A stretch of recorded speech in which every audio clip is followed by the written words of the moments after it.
All right. Well, we're here at Peer Talk today with Trainertainment and a lot of our special guests. And we'll wait a minute or two for people to get logged on. But we're certainly glad that you're all here today. We want to learn and share as much as we want to do anything else today. And we want to share best practices. We want to help the whole industry get bigger, better, and faster so that we can all give good customer service as well as serve the people that we're wanting to serve. Uh, we have a Peer Talk series every quarter. In January, of course, you're here for the recruiting and hiring. In April, we're going to be doing marketing and promotions. July 17th, we're going to be doing careers and family entertainment. And November 13th, we're going to be talking about performance management and doing year-end reviews for employees and that type of thing. We certainly can't do this without our 2025 sponsors. We want to thank them all for joining in and helping put this together. We've got Betson, A&A Global. They do redemption and vending prizes. We've got Embed, Semnox, Roller, and Playthrough. And those are all leading companies in the industry, and we're certainly look forward to sharing the year with them as partners. Myself, I'm Dan Poertner. I have about 20 years of experience in the amusement industry. Earlier in my career, I was both an operator, worked in coin op, and also worked in amusement park and operations. The last 15 years, prior to being a Trainertainment here, I did 15 years as a branch manager for a staffing company, supplying many of the major manufacturing companies in the U.S. And so did a lot of recruiting during that time. And then the last year and a half here have been with Trainertainment, and we're certainly look forward to doing Peer Talk today. During today's talk, we're going to start with about 30 minutes of questions for the panelists. After that, we'll have about 15 minutes for audience questions and answers. And as we work through the questions with the panelists, feel free to write yours in the chat at any time. And we have other Trainertainment staff on the call that are going to keep an eye out for those questions, and we'll certainly interact with them as well. So without further ado, let me go ahead and let's meet the panelists. John Keys, you're at the top of my page there. Why don't you go ahead and introduce yourself? Thanks, Dan. My name is John Keys. I'm the regional sales manager for Embed for the Americas. We do cashless payments and card systems.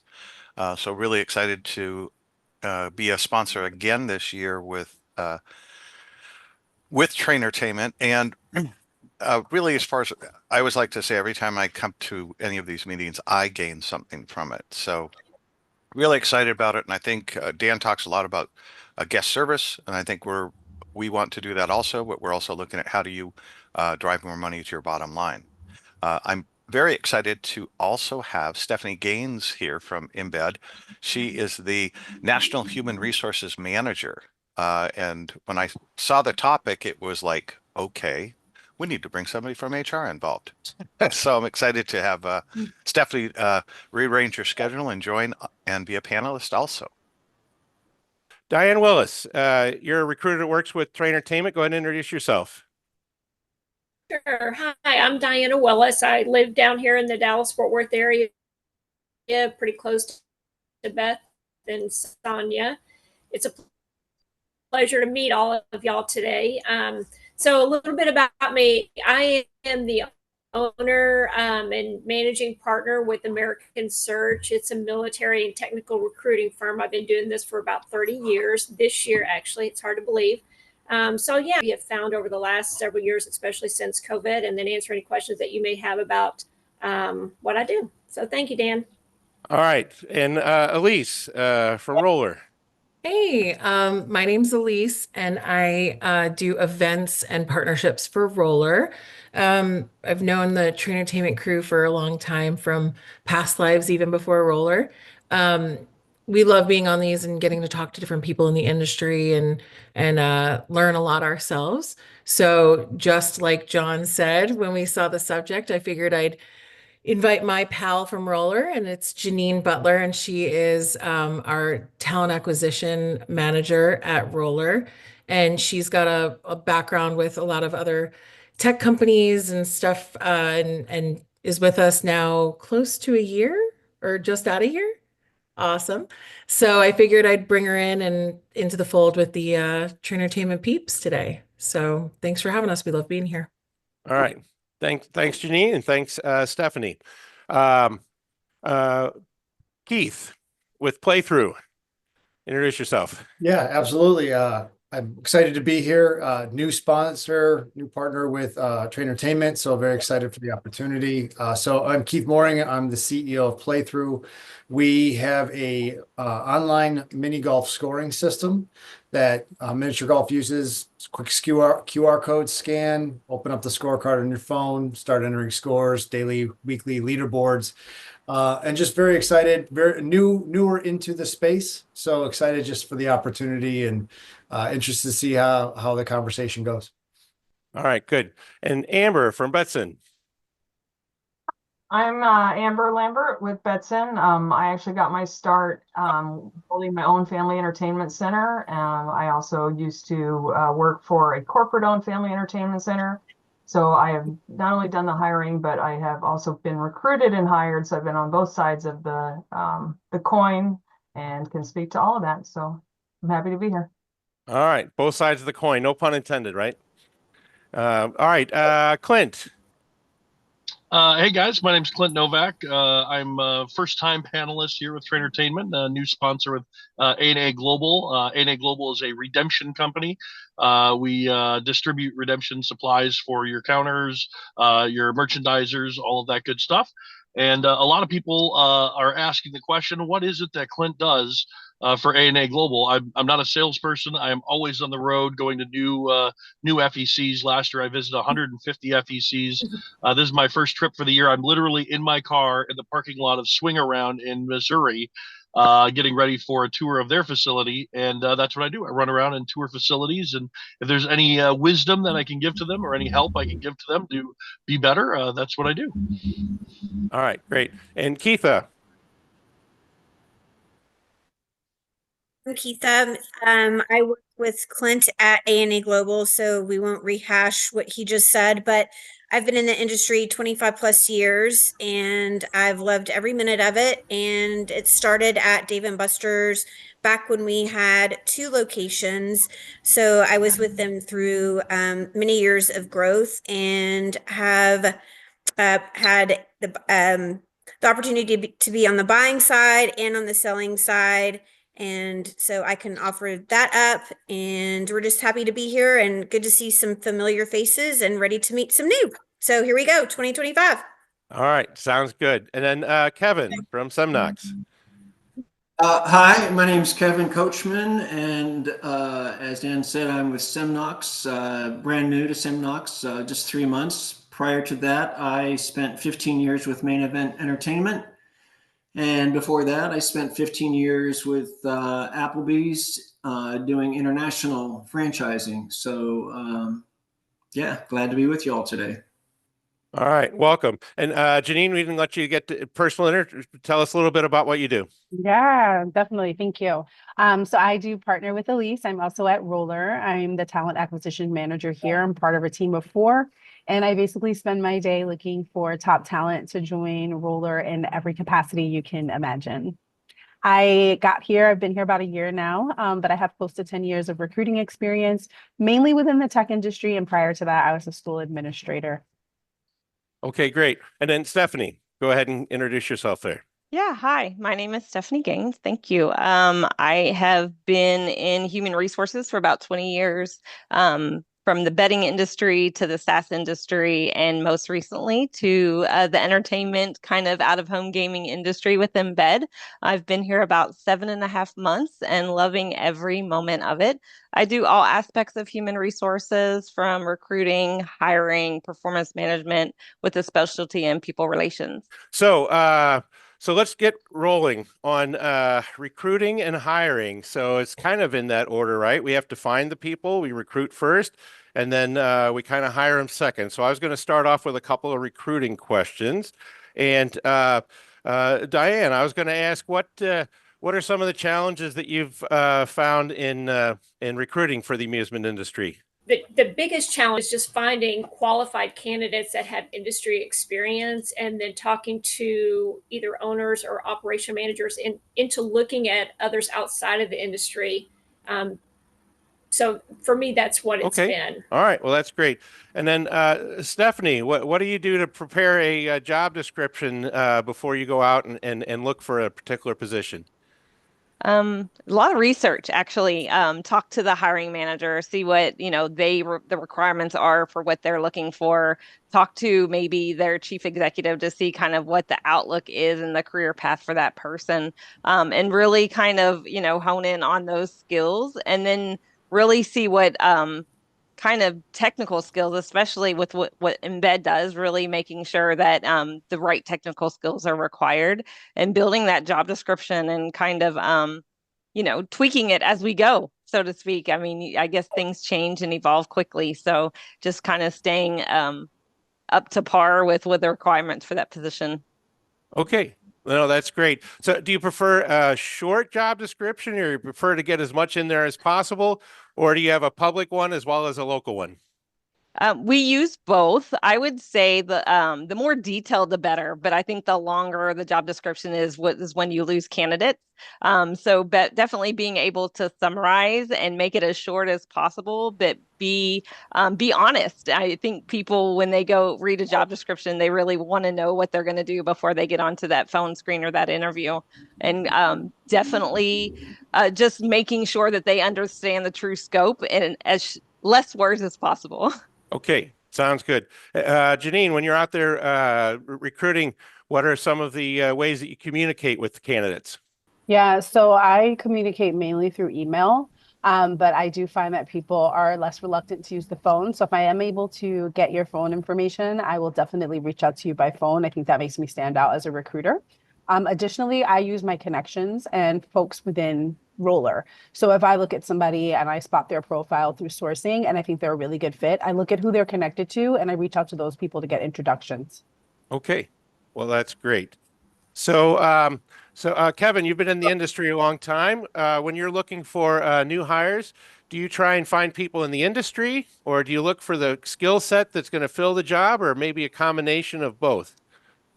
That's an interesting question. I tend to look for fit rather than having a skill set. I'm much more interested in them as a person, their character, the intangibles. If they don't have experience in a particular field, that can be trained, that can be taught. So I opt more for the intangibles rather than a particular skill set. Okay, so character and work ethic and how they performed is more important than what they performed, sounds like. Exactly. Okay.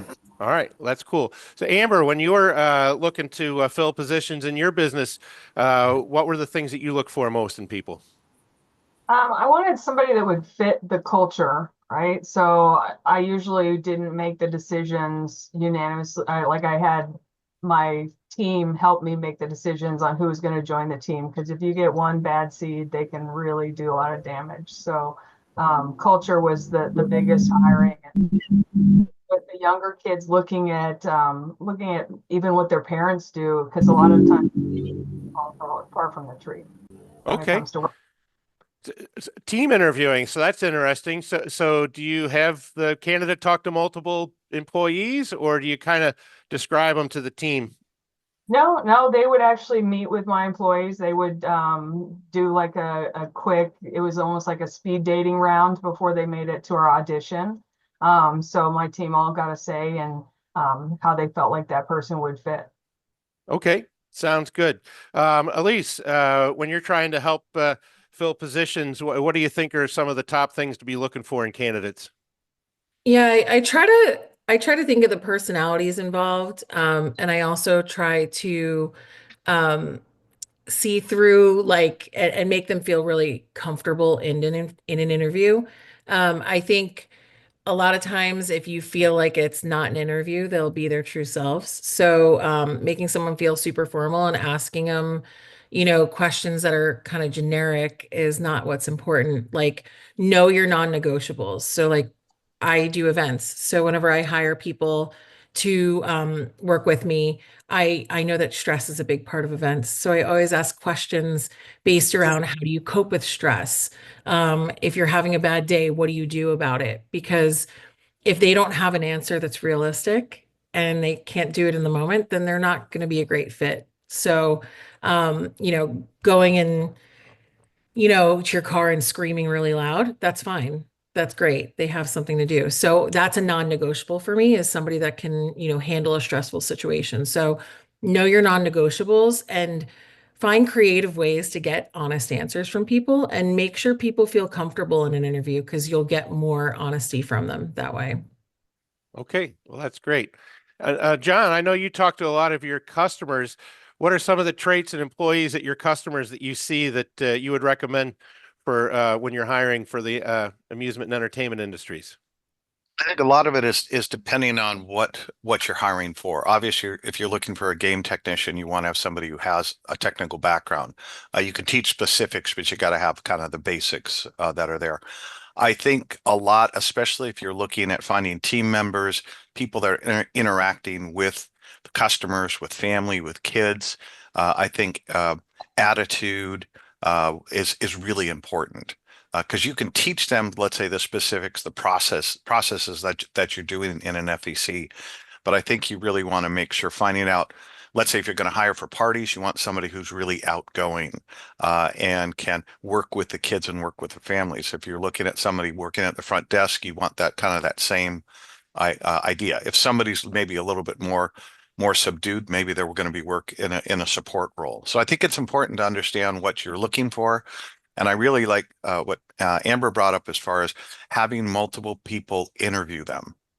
I think it's really good to see how that fit comes in.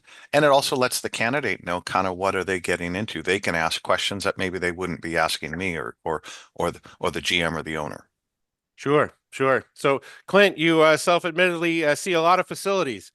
What do you see that are good, not so good, in some of the employees out there? Well, I mean, yeah, I also am an operator. Was an operator for 9 years recently with Funland of Fredericksburg, and you know, you always, when you have a not so good employee, you want to make sure that you're weeding those people out. Because the not so good employees are going to drag down your good employees, and they're also going to make the good employees go somewhere else. If me and John Keys are working together and John calls out every weekend and now I have to fill his shift, I'm going to go somewhere else because I'm sick of filling shifts all the time. So you always want to get rid of. I'm not saying John's the bad. I should have used myself. I'm the bad employee. John's a good employee. But you always just want to make sure that you're following your policies, following your procedures. If your attendance policy says, once you get so many call outs, you're done, you should follow that to a T and never, go back on, oh, well, we're hitting a Saturday. We're going to need them this Saturday. Because the good employees are then just going to find somewhere else to go. Okay, sounds great. And then Keith, you said that you probably hired more contractors than you have direct employees.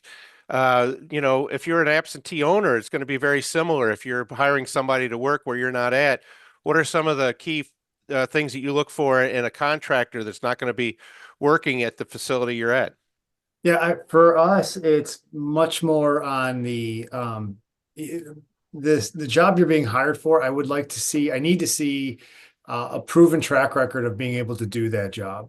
So however that's demonstrated, ideally it's just not there are certain people that in an interview just excel at answering questions off the cuff, but what can you prove that you actually done the job and you've done the job well? I think that's a big one. And then the other side of it too is passion. Are you passionate about the thing you're going to be doing? Because what we found is if you enjoy the subject matter, you enjoy the work, you bring that emotion and flavor to the role. Whereas if you're just kind of like, yeah, it's just a job, you're going to bring that attitude to work every day and it's not going to go as well as it should. Dan, I'm sorry to interrupt, Yes. but I ask you to stop sharing your screen just so everybody can see everybody's faces because it makes it so small. And Does it? Click all between. I can't see everybody's face. All right. And how do I do that? Up here? You should be able to stop share. Yeah. Okay, so I thought everybody could see the faces this way. All right, so stop sharing. Yeah, there you go. Perfect. Thank you. Okay, Sorry. no problem. That made you really big now. You're the center of attention, but thank you. All right. So let's see. So we asked that. So Diana, you've hired for sales positions before. In fact, you've gotten a couple of really good feedbacks from the clients that we've filled those with. What do you look for to make a great sales professional?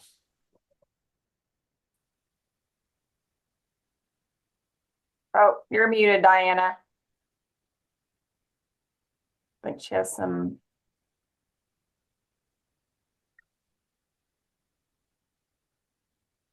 All right. So Keitha, what types of things does A&A look for in a salesperson when they're trying to hire them? One of the big things with A&A is really how they meld with the other sales individuals. It's a really tight-knit group. Many of them have been there for, many years. So I think they're really cognizant of who they bring on board, who's going to work well with their team members. Obviously, I'm remote, so it's a little bit different for me. But we have, I don't know, I'd say half a dozen folks that work out in the field, but they're also really good about making sure that whoever's out in the field feels like they're being supported at the office. So I just think it's good to have someone that can meld with the individuals at the office, but also function, autonomously while they're, out on their own. So I think they have to balance that. Okay, well, that's good. Diana, you're off mute. What makes a good salesperson? That you, I think like some of the other panelists said, I think depending on the position, especially like with sales, you've got to have somebody that has a wonderful personality that doesn't mind hitting the road or getting out and meeting people. I also think someone that can accept a no today because it may mean yes tomorrow. But just somebody that has that desire to get out and really help a company grow and be successful. Okay. And we've also found in the family entertainment center industry that we don't want to hire event planners. We want to hire salespeople, and we can teach them how to what the event looks like inside the facility. So that's always something to keep in mind as well. Amber, with your experience from the operations side, what are the advantages and disadvantages of promoting someone from within for a higher position? I think you always want to try to look from within. I think you can really do some damage to your team by bringing in somebody outside to go above them unless they don't have the right skill set. But sometimes that's the case, but you just have to do it the right way. Don't just bring somebody in and not involve the team in that decision. Okay. And can I say something there? I think it's important too, like when you're like, I love the bench strength thing. It's like building your people, but just because they were the best party host doesn't mean they're going to be the best party manager, or just because they were the best at whatever their position is doesn't mean they're going to be the best leader. And so I think that there's lots of things that you can do in advance to put them in positions to like present things to the group and to do things to be seen as a leader as they're growing, and constantly reevaluating, like, where do you see yourself in this, in 1 year with the company? And we've got to be like doing development plans and things on the people that we do, besides just like, oh, I need a new supervisor and this is the best of this, I'm going to give you the role. And then they don't succeed there. And now we don't have a good supervisor and we don't have a good party host anymore either, because we lose both of those positions. So I think that there's there's a lot of work that goes into that, building that bench strength. Right. And Kevin, we're kind of getting off of hiring and recruiting, but at the same time, if we could promote someone from within, what are the best ways that you found to help make assistant managers ready for that general manager role? Oh, that is a loaded question. That's a presentation all in and of itself. But before I answer that, I wanted to speak to what the other gentleman was saying earlier. back when I was in the restaurant business, we had a way of ranking employees, and we called it the 20-60-20. So the top 20% are your ambassadors, your brand ambassadors. They're the top 20 are those that help you grow the business. They're the ones that are timely, efficient, great with guests. Then you have the middle 60. The middle 60 they're not your average employee, they're your up and coming employees. They might be new employees, maybe it's employees that have been there a while. They're the steady Freddies. That's what I would call them. So that's the middle 60. And so the objective is to get your middle 60 into the top 20. Then the bottom 20 are what we used to call terrorists, but nowadays that's probably not the best term to use, but your bottom 20 are the ones that are actually harming your business. They're terrorizing your business. And so the objective there then is to move them either into the middle 60 or you got to move them out. So it's a very clinical, analytical way of looking at your staff. But I think, every 6 months we used to do that. We'd say, okay, who's in our top 20? Who's in our middle 60? Who do we need to move up? Who do we need to move out?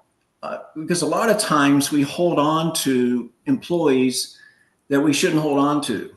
And unfortunately, those bottom 20 are the ones they're the ones that can close Friday, Saturday, Sunday night. They're the ones that you can call, So unfortunately, we depend on the bottom 20 more than we should, right? What we really should do is move them up or move them out. So just kind of an add-on to what the other gentleman was saying. No, thank you. That's good. Yeah. So to answer your question, how do I prepare an assistant manager to move into the GM role? I'm a firm believer in mentoring, and it's something that we don't do a lot of in the hospitality business, just because we get so tied up with the day-to-day business. But I used to schedule mentoring shifts with my managers. So whether it was the service manager or the bar manager, on the schedule every month, I would do a mentoring shift. And it would be just me and that other manager. And we would go through, okay, what are all the skills that you have right now? What are you good at? But what are you still missing in your arsenal? What are the arrows that are missing from your quiver? And we would make a plan. Okay, you're not strong on P&L. Let's work on P&L for the next month. And then next month when we do our mentoring shift, let's see how you're doing. And I think that communicated to them, wow, I'm really important. He really cares about my development. So I'm a firm believer in that type of mentoring. A lot of times we put assistant managers in a GM role and they're just not prepared. They might be committed, they might be willing, they might have a lot of strengths, but unless they have a full set of everything from guest satisfaction to P&L to inventory. I mean, there's a lot of things that they need to know. So you have to have a well thought out development plan to make sure that they have at least 80% of the tools that they need before you put them into that role. Right. Yeah. We don't want to promote somebody that can't do the job. So, Hey, Dan, is it okay if I chime in real quick? yeah, go right ahead, Clint. So, Kevin, that's a great point. And when I definitely agree with the mentoring, having preparing that AGM for that role. And the way we always looked at it, or the way I always looked at it, was you're always training your replacement. And so, when I was at Funland, my AGM once I got him to where he was truly shining, was he could do anything I was able to do.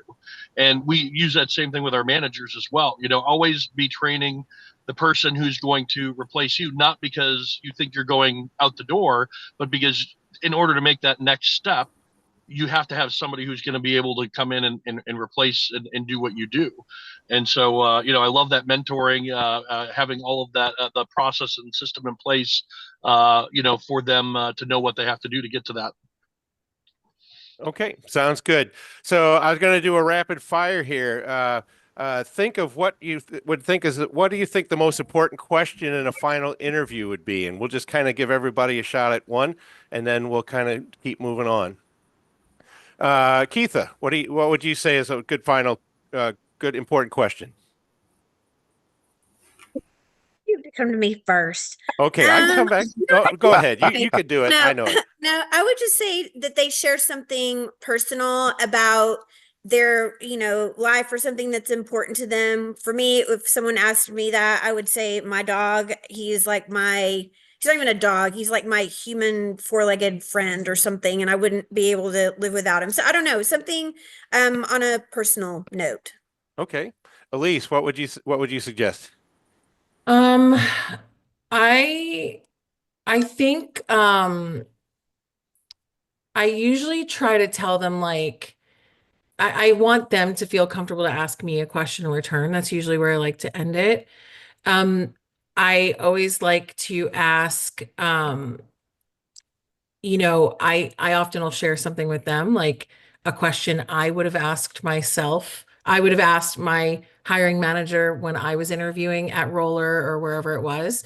So I would usually say like, you know, um, what did you take? I always ask, what did you take away from this interview? That's always kind of the thing, like, what did you take away from this interview that you didn't go into it expecting? So, did you learn anything from it about the job? And I kind of ask a bit of their temperature as well.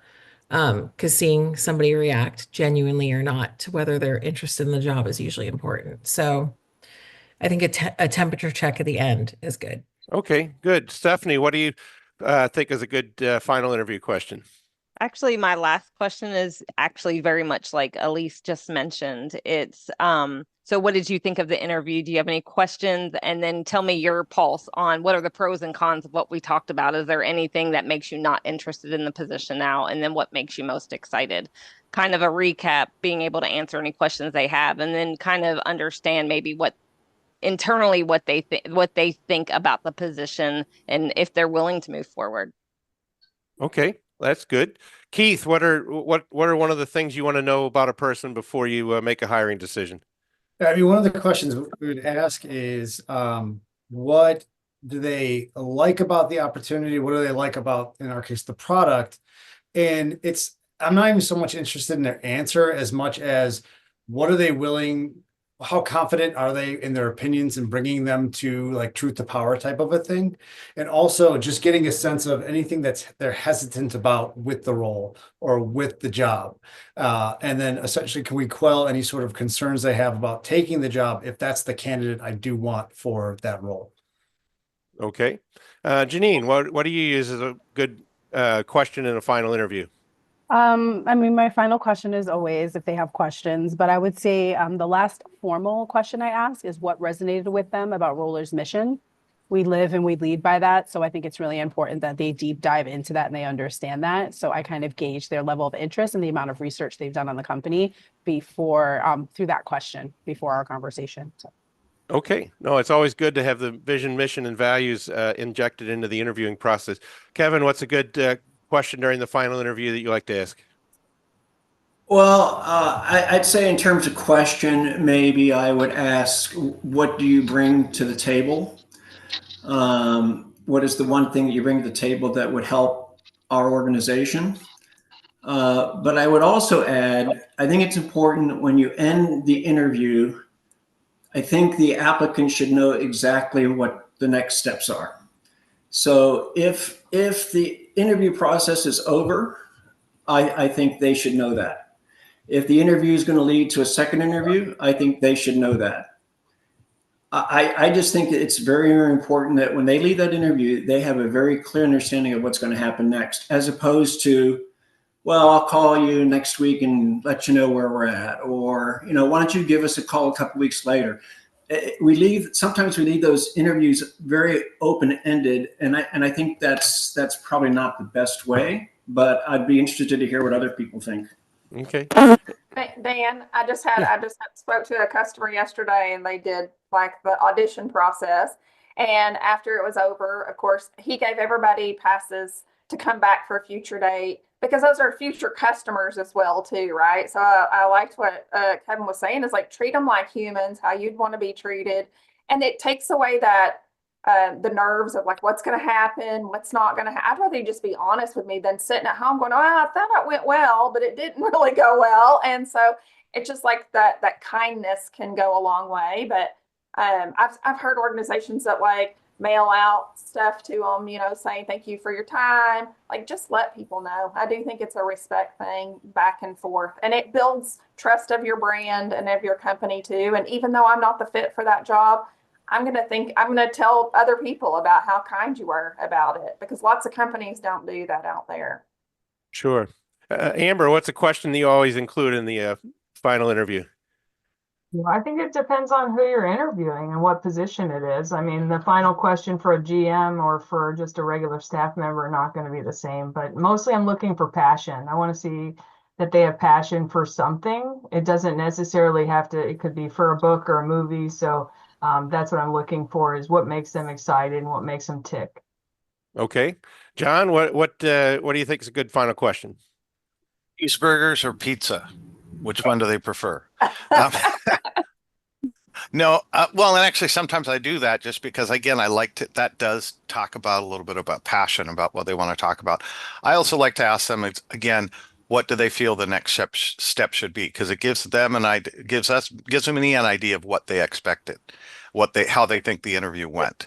And then I'll always follow up and say, normally I'm having to meet with other people to kind of compare notes, but say that we'd follow up. And then my expectation is I'm looking for them to initiate that thank you note that comes to me, an email or otherwise, to do that engagement. But I'll do the same. Okay, Clint, what's a good question you like to include in the final interview? When can you start? No, somebody else brought it up. You know, it's very different. If you're interviewing a GM, obviously there's going to be multiple steps, multiple questions, multiple interviews. But you know, we needed 120 people to run our park. We would hire 250 people a year, and we would do 500 interviews a year. So you know, we're doing interviews every week. We would try to make them personable. You know, ask questions. You know, what's your favorite movie? So you can gauge, you know, some just personal, you know, um, uh, personality through that question.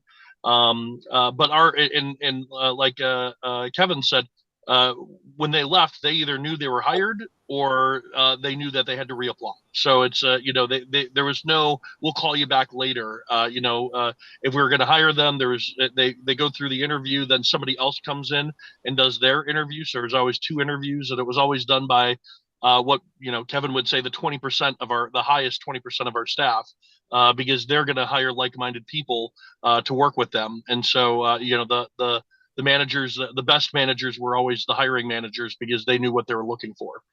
Okay, no, that's always good, especially in today's marketplace. Hiring moves very quickly sometimes, and we want to keep them on the hook, and we want them to know what the next step is. So that's all. Those are well taken. Diana, what's a good qualifying question that you use in an interview before you turn somebody over to a client?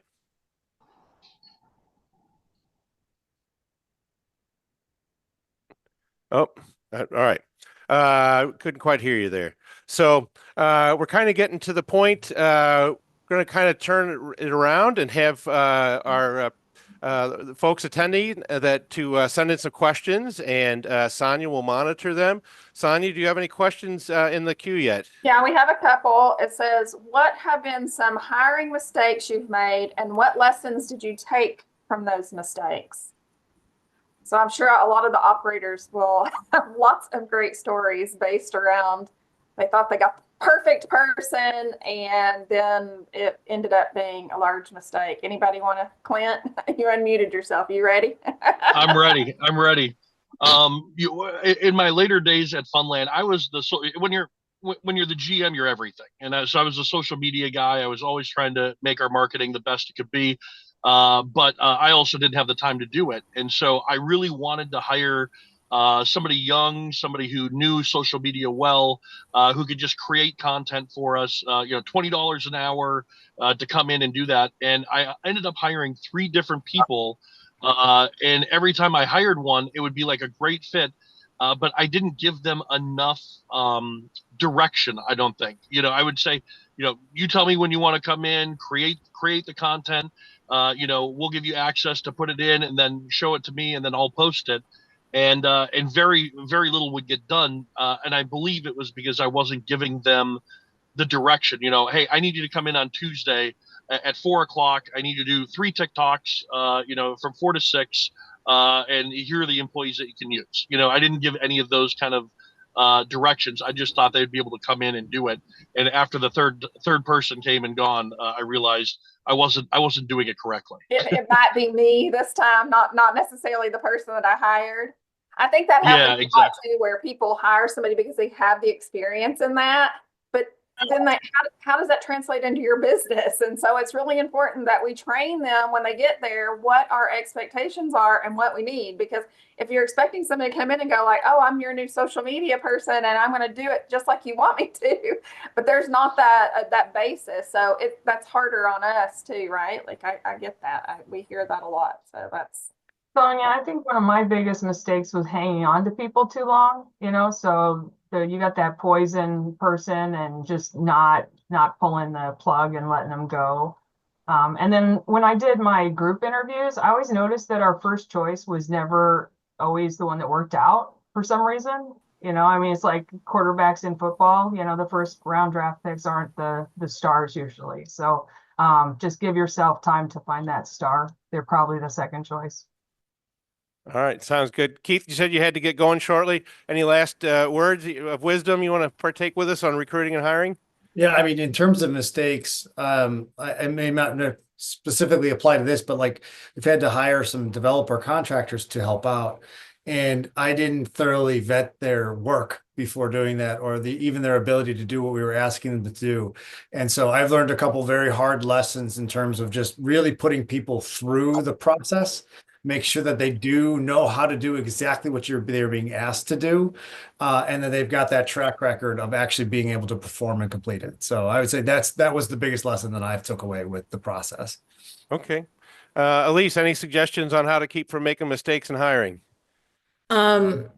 Just admit them when you do. I think sometimes we don't want to admit the problem. So I think that's part of it. And you just kind of hang on too long, which we all know is the worst thing you can do. So what is it like? Admitting is the first step. So knowing you made that problem is the best way to not make it again. So just identify it and understand. I like that, Elise. I used to always ask like questions to myself. Did I train them well? Did I do the things right? And then once I knew that I could check off those boxes, now it's them. So I always identified it as me first, because okay, I keep having this issue. Why is that, right? Am I hiring the wrong person? Am I? So there was a speaker at FEC Summit last year, and his whole thing is nobody cares. And the whole thing is about what nobody cares as much as you do about what you care about. So you always have to do what you can and see how you can make the situation have the outcome that you want it to. So Sonia, that's like super important to understand what more you could have done. And if the person is good, just because they're not fitting that role, is there something you can do to transition them into something that'll play into their strengths? All right. And Kevin, I bet one of the things you're going to say is personality and culture are important to make sure you get those dialed in on the person when you hire them. Yeah, but I was going to say something else too. Go ahead. Avoid the halo effect. I know most of you are familiar with that concept, but I hired a person once for an important position, and I hired him because we were very, very similar. We had gone to the same school, we were from the same neighborhood, we knew the same people, and it's called the halo effect, because you think, well, if he's done all of that and he's like me in so many regards, he must be a good fit. It turns out he was not a good fit. He ended up being actually really harmful to our business. So avoid the halo effect. All right. I agree with that so much because a lot of times people do that. We go into work with a team and it's like all the same temperature when you're in the room, like their answers are the same. And I'm like, how do you have any movement? Like you've got to have different personalities on a team to be able to kind of push that status quo, to have a different voice in the head. If not, and everybody is alike, they'll think a lot alike. So Exactly. and the other thing I think is an important question is like what technology resources can help in recruiting and hiring? Like, is anybody using anything or suggest out there to FECs the best technology resources? I can say that at Embed, we use Testdome, especially in our technical positions, to make sure that their technical acumen doing the interviewing, I may not necessarily be at that technical level, but being able to test them and the skills that are specifically needed for the role to make sure that they really know what they're talking about rather than just being able to talk and answer questions that they've researched online. I would say when you're hiring for an FEC, you definitely want to check the social media, check their accounts, and they all have burner accounts. And so you got to dig pretty deep, but I think my kids each have 4 or 5 burner accounts on all of their social medias. All right. Sonia, any other questions that came in? No, it's not any other. I think that something that sticks to me is a lot of times for FECs, we help with doing Colby when you're hiring general managers. It's to kind of are they a right fit for your organization, and will they work closely with the owner or with the GM? And so that's another technology. It's a online test kind of thing that we can help administer. But I think that since I've been working here, I really think that it has been a help I work with Diana quite closely in hiring GMs and salespeople in the last 2 or 3 years. And we really have had a lot of luck with that, making sure that they're a right fit within the organization. Okay. Can I chime go in ahead, on Clint. the technology aspect? Yep. So one thing, and this is for when you're hiring the person who's never had a job before, 16 years old, you have to hire a good majority of those. You have to make sure that you're using the same technology that they're using. They're not going to use email very well or often. They're not going to go to your website unless there's a QR code or a text message that brings it to them. So social media is important. I would say use TikTok, but as of Sunday, I don't think we can anymore. But use the social media that they're using. Have your employees telling them what the benefits are of working there, and then have a link to your application page that just gets you the basic information you need to get the interview process started.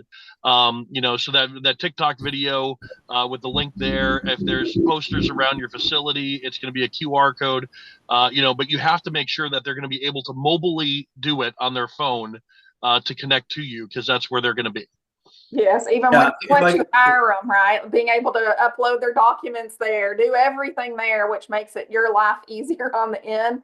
I have seen that where they're like, okay, we're giving this person the job and they can't ever get their documents in. Like they can never get them started because there's always hiccups going into that. Yeah, so I mean, once I would say that the social media and all that was for kind of the recruiting portion of it. For the actual hiring, obviously, there's tons of different software you can use that's going to allow them to upload the documents directly to the work, ADP, all those things. We'll do that automatically now, so you don't have to collect their license and their social security number. They're uploading it for you. So. But to add to Clint's point, though, the application process nowadays is very different than what we had growing up in the system.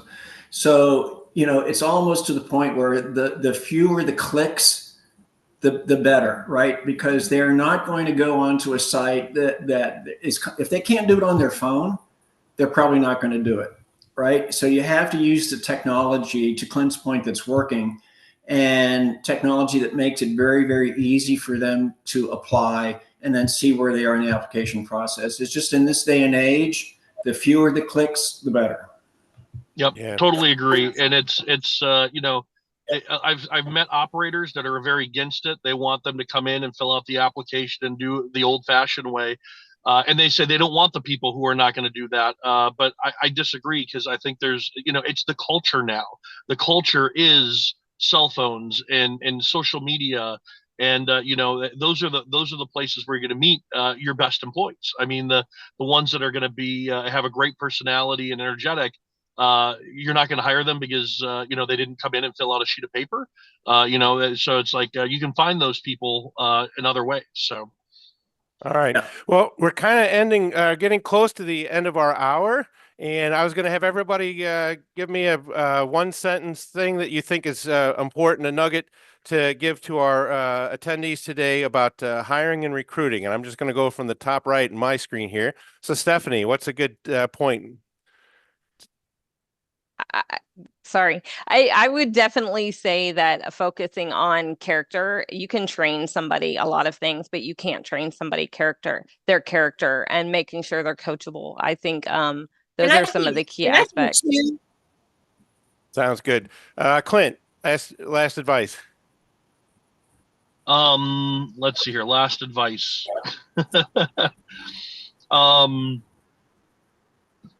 Yeah, I mean, personality is key. Make sure that you're hiring the right people to fit into your culture, and let your best staff be a part of the process, because they're going to be the ones that are going to find the best people. Sounds good, John. I still think it should be cheeseburgers or pizza, but no, I think I'm really looking for find your passion. And make sure that people understand your passion and find out what their passion, because I think that can make a big difference as far as hiring people and getting them to kind of as far as fit in within the culture. Okay, Amber. I would say hire slow and fire fast. All right, we'll keep that in mind. Elise. I agree with Stephanie. I feel like that's happened a couple times, but I agree with Stephanie. It's easier to train skills. Character is not something that you're going to be able to change. So it's pretty important to focus on that and know your non-negotiables. All right. Thank you. Diana. Or internet. I think because of the shortage of good employees, that reducing the time to hire is really important. All right, so we got to make decisions quickly but wisely. Kevin. Don't stop hiring. You're never overstaffed. You're never staffed. Hire, hire, hire every day. Right. That's how you get your bottom 20 up. You got to keep hiring. Right. Once you take that now hiring sign down, everybody takes a step back and slows up. Janine, last suggestion from you. Yeah, I would agree with never stop hiring, but also create a succinct, consistent process so that candidates move through quickly, and with due time, it'll become like a well-oiled machine and you'll know exactly what you're looking for. All right. So speed is important. And Keitha, final thought. So first of all, this is not really my expertise, hiring and recruiting. So I know some of my answers have not been as others, but I would just say for this one, I would say trust your gut, and first instincts or first impressions are really important. Okay. So yeah, some of the key words that I wrote down was culture, character. So we're looking for somebody who's thinking on their feet. The team interviews is a great idea. We're looking for somebody with a proven track record. We want to check their attitude, check their personalities. We want to have the mentoring shifts. Kevin, that was a great suggestion. And then we want to check people's passion.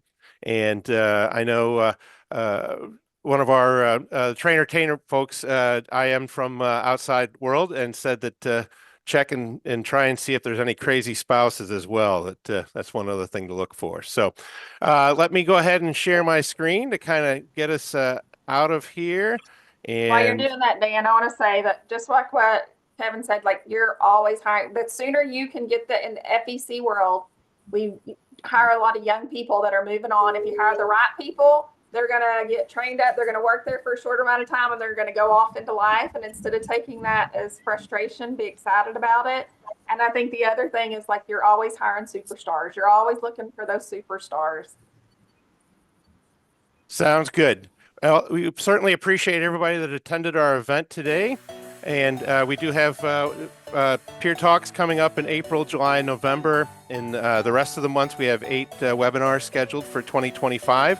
We want to thank our sponsors for being with us today.